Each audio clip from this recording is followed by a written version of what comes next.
ऐसे हुआ कि हरियाणा के एक शहर में अभी एक भैंसा बिका 7 करोड़ रुपए में।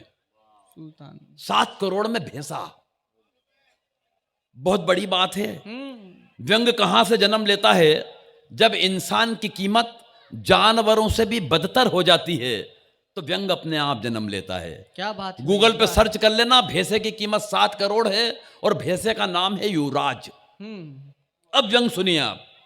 स्वागत भैया। सुनिएगा अशोक भाई कि सुबह सुबह अखबार में गजब का समाचार दिखा।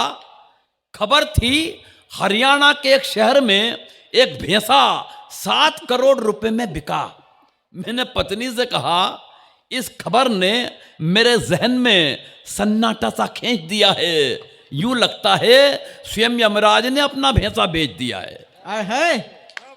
पत्नी बोली है, मेरे भोले भंडारी, हाँ। मती मारी गई है तुम्हारी। सुबह से अलापे जा रहे हो, जाने कौन सा राग। खबरों के इस भूत ने खत्म कर दिया है तुम्हारा दिमाग। मगर खबरों का ये भूत इस सच के आगे ज्यादा देर नहीं टिकेगा। अरे जिस मुल्क में स्वयं यमराज 2 कौड़ी में बिक जाते हो, वहां उनका भैंसा 7 करोड़ में कैसे बिकेगा? मगर फिर भी ऐसा हुआ है तो मैं यही कहूंगी, कैसे हालात ही मुल्क को बीमार बना देते हैं। और भैंसा 7 करोड़ में बिक भी गया तो हैरत कैसी मेरे हुजूर। ये वो मुल्क है जहां गधे भी करोड़ों में बिक के सरकार बना देते हैं।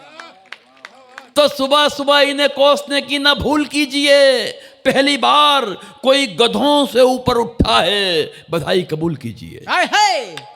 मैंने कहा, सच कह रही हो मेरी जान, मगर इतनी ही है अगर भैंसों और गधों की पहचान, तो तू भी मेरी जिंदगी पे एक एहसान कर देती।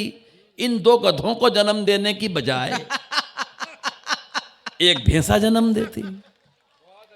मैंने कहा, सच कह रही हो मेरी जान, मगर इतनी ही अगर भैंसों और गधों की पहचान, तो तू भी मेरी जिंदगी पे एक एहसान कर देती। इन 2 गधों को जन्म देने की बजाय एक आध भैंसा जन्म देती।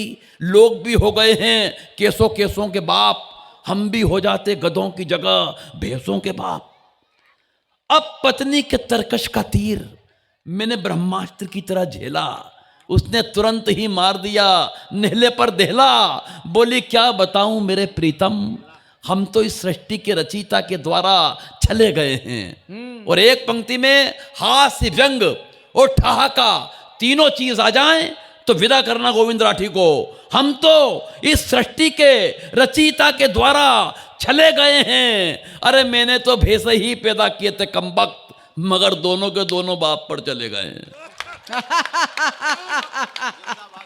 दोनों के दोनों बाप पर चले गए हैं। अरे तुमसे ज्यादा तो दुखी मेरी राम कहानी है। मुझे तो उम्र भर 3-3 गधों से निभानी है।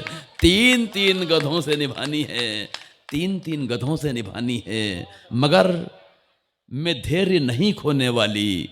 किसी ने वादा किया है अच्छे दिन जरूर आएंगे।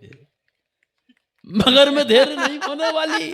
किसी ने वादा किया है अच्छे दिन जरूर आएंगे, जब इन सरकारी राज की रथों में भैंसों की जगह ये गधे जोते जाएंगे, ये पप्पू जोते जाएंगे। एक बार तालियां बजाकर आदेशित करें कि मैं इस कारवां को थोड़ा और आगे लेकर चलूं। मैं 2 कवि शेष हैं,